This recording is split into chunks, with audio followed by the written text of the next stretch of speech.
স্ত্রীকে বলবেন তুমি আমার সব, তুমি আমার কৈতরী,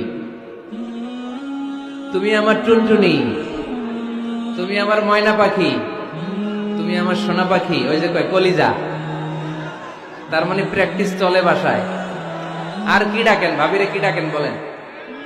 জান।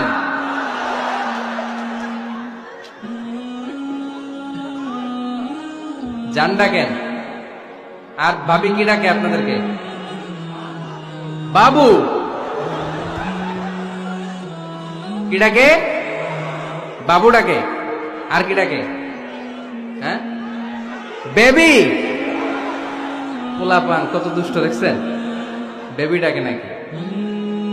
স্বামী স্ত্রীর মধ্যে এই সোহাগপূর্ণ, এই ভালোবাসাপূর্ণ এই ডাকাডাকিতে কোনো গুনাহ নাই, আছে সওয়াব। এগুলো দাম্পত্য জীবনকে সুখময় করে, ঠিক কিনা?